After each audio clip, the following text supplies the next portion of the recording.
your mom joke. Indeed. Whoa. Your turn.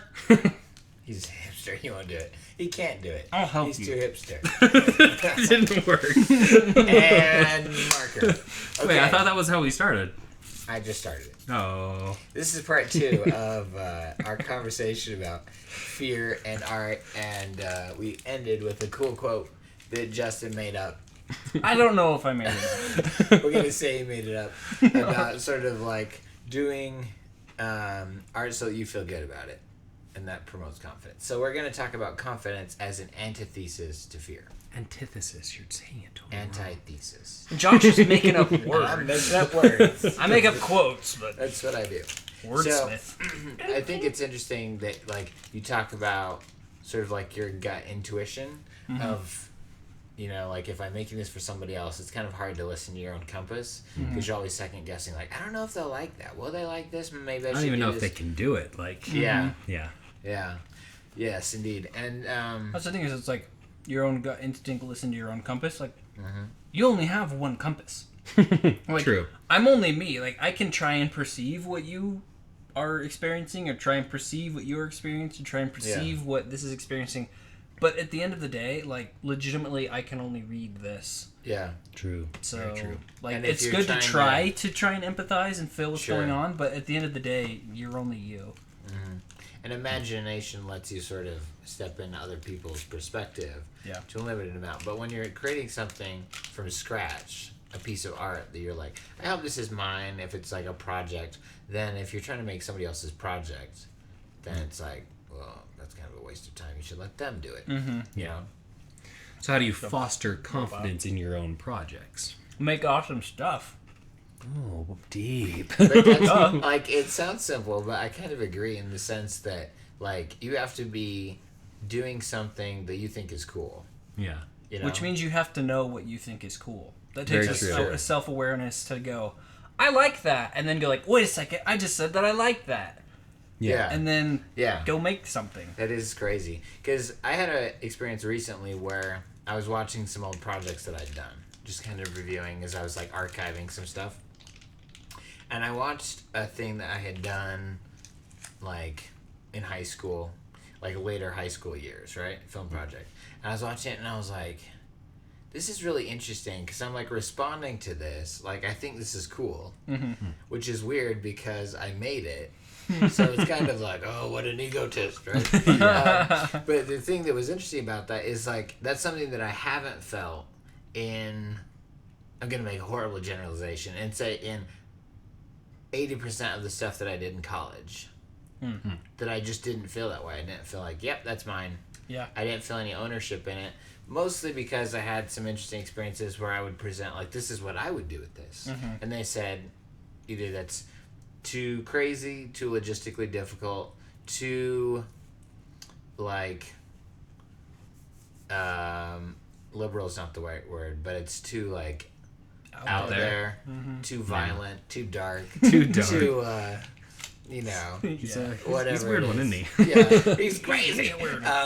And so they would have me, like, revise it, or they'd be like, would you tone this down, or would you make this more, whatever it is. And so I would revise it, but then it would lose a little bit of, like, inertia. Because I'd be like, well, I care less about this now because I feel like I'm making somebody else's stuff. Yeah. And so to compare those, like, something that you did years ago can feel more relevant and more contemporary and more like, yeah, that was me, than something you did, like, yesterday. I felt the same thing going back through my old archive footage and stuff of going there. I'm like, wow, that was fun. That was cool. Yeah.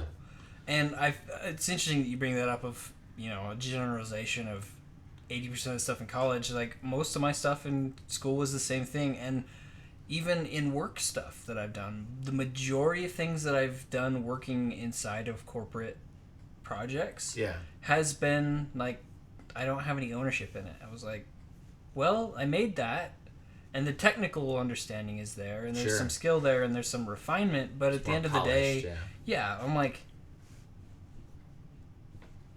lacks personal voice. And that's kind of, and I think that when I'm watching something, somebody's personal voice is the most captivating thing about it. If it's like well made, yay for them. But there's like a lot of stuff that's well made. Yeah. And there's kind of like a professional standard that comes in a business, regardless of what that business is, that everyone can sort of trade business cards and go, yeah, we're professionals. Look at my work. Yeah. But the rare stuff that really gets people's attention is when it's like professional standard, but then there's the voice still. Yeah. And it's hard to get to the professional standard of learning the craft and not lose your voice somewhere in the, in the wash. Yeah. True.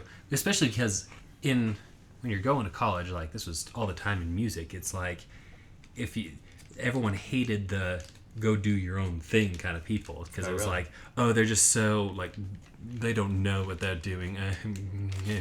So like, let's stick with so obnoxious. It was because it's raw and unpolished.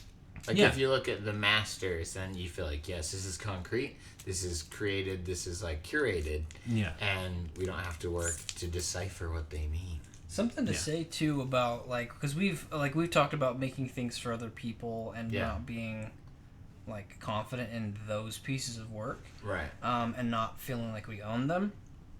But I've done stuff where I've made something and have had outside influence, and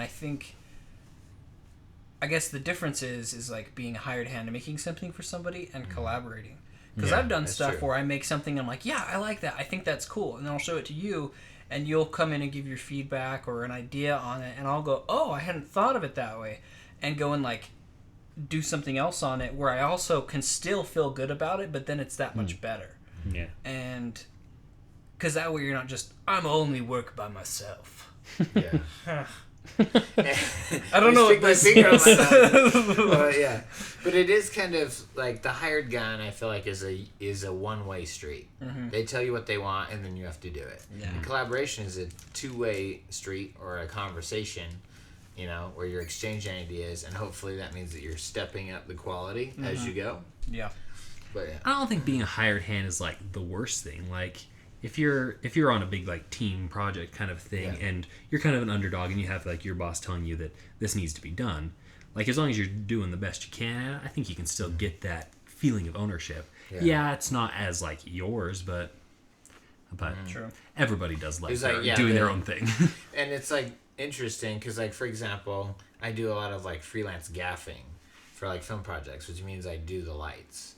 And because I enjoy moving lights and shaping lights and playing with the lighting equipment, then to some degree it doesn't really matter what the final product is because I'm having fun with the process of doing it.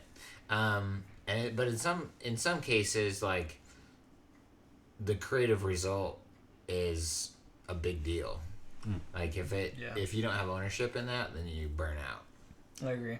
Yeah. So yeah. I felt very similarly with freelance projects where it's like, oh, I do enjoy animating stuff or building things, but it's like it's just missing a teeny piece of the puzzle that has my name on it. Yes, exactly. Tell us, Brandon, a little bit about like doing music stuff and how like you can have this thing of like I'm creating this for somebody else or this is for me. A lot of times it's creating for someone else, like especially if you're writing choir or orchestra or anything like that. When you're writing like pop music, you can do whatever you want because usually it's just gonna be you performing it or you and a couple friends. But but yeah, if you're like writing for a choir or an orchestra, especially in today's culture, you're writing for school kids. Like you're writing for the schools to use educationally music, and because the adults, they only want to play Brahms or Beethoven or Bach, and they will not even look at you until you're like world famous. Until you're 100 years after you die. Yeah. You've got Brahms. Or if you're gonna go in and like, I'm going to hire my own concert. Yeah, what you gonna do? Who got money for that? Yeah, right. So you gotta write towards the childish, not childish, but for the kids. Yeah. Right. You can't be writing super. And which stuff. is what I like. So it's hard. Yeah. So you just gotta kind of figure out what you like, and then you kind of gotta figure out how to keep what you like, but dumb it down a bit. Make it affordable and doable. Yeah. And kind of that sort of segues into like a thing of leadership too, because if you're saying, I have this dream, but I don't think they'll be up to it, then it's not like if Martin Luther King got up and said, I have a dream, but I don't think you guys can do it. So why don't you go sit down? It's going to be hard. But all you white people, man. It's like, no, it's impossible. Yeah. So how do you like? Sorry. So how do you balance like keeping, like doing something that's complicated and interesting versus balancing what you think is possible? Yeah. For in this case, writing for music and people's skill level. Well, there's a bit of try to enjoy the challenge of it, I guess. Yes. Working within a confined space. Yeah. It's Right. Study a sandbox. yeah. So it's not the Sahara; it's a sandbox. Yeah. Yeah. And yeah, it's just kind of that try to compromise while still liking your own work, because it's still your own work. It's not like someone's making you do something. You haven't sold out completely. Yeah. So. A thing that I've found too is when I'm writing things, like I still mostly write for myself, but sometimes I'll have things of like, okay, unfortunately, I can't write this battle scene with millions of people in it because it needs to be 2 pages. It needs to be an introduction to another story. And so it just spins out of hand. So I'm like, okay, how could I do this in a more confined way? And what I found is that when you make like a choice of 2 roads diverged in a wood, on each road there will be a universe of choices. And so it's kind of like the fun part is making the decisions. And so if you're like, okay, I can do that with less, and then go in there, and then you just, again, love the process of doing it and put all the pieces together and enjoy that process, then you're like, I don't care. I'm still happily constructing things, you know? I'm still in the woods. Yeah. Thanks, Robert Frost. Yeah, exactly. I'm still in the forest, dang it. Well, it's kind of like Pan, that movie. Yeah. And we went and saw it, and we were all talking about, like, the rest of the movie was kind of just okay. But that one part where they're first going into Neverland, and they're doing the entertain us, here we are now. Yeah, and they're doing that song, and it's just like, it was one of those moments where you could just tell the guy was like, confident, and he was like, I'm gonna do this and it's gonna be awesome, and he loved it, and so we were all just like, yes. It is an awesome song. Yeah, it has guts, and you're like, whoa, this is unusual. Wasn't expecting that. And what we said in that thing we were discussing afterward was like, we want to see that movie that would have kept on that track. Yeah, like here's a gutsy musical, and here's the world that leads into. But it sort of felt like to us when we were watching it, like, here's the musical, and then we're never gonna go there because it's so embarrassing. And it just seemed like we're trying to make a it's like it started going and then pulled the chute and slowed back down to generic Hollywood. Yeah, it was trying to be like unthreatening, or you know, or whatever. Safe. Yeah. Don't be safe. Yeah. Wear your seatbelts, kids. Know what you're doing, but don't be safe. Yeah, live dangerously, but. Well, I think they're speaking to something of pushing yourself, and but not being reckless at the same time. Again, it's a sensitive balance. It's not that black and white. Just like be crazy. Yeah. And live in a bubble. We should discuss pushing yourself and living dangerously in the next episode. I like it. I like that idea, especially where we didn't really talk about confidence nor fear. We segued into our own. This is sensible ramblings. We make no apologies. Good point. I'm not sorry. It was all confidence. It just wasn't clearly confidence. Yeah. Yeah. But we were confident in what we were doing. We wanted to go where we wanted to go. That's right. And we're not going to apologize for it. And we are Stop apologizing. I'm sorry. And we're finding our confidence, guys. We're finding it through the woods, 2 roads into the woods. Anyway, okay. Next part. Click here on Brandon's face. Wait, no, we're not doing annotations. Annotations suck. Yeah. Actually, never mind. We already did one. Yeah. What? I'm sorry. You betrayed us. Well, it wasn't on top of the video. It was on top of that title that was just floating there. It was black background. Okay, fine. Go cut the camera.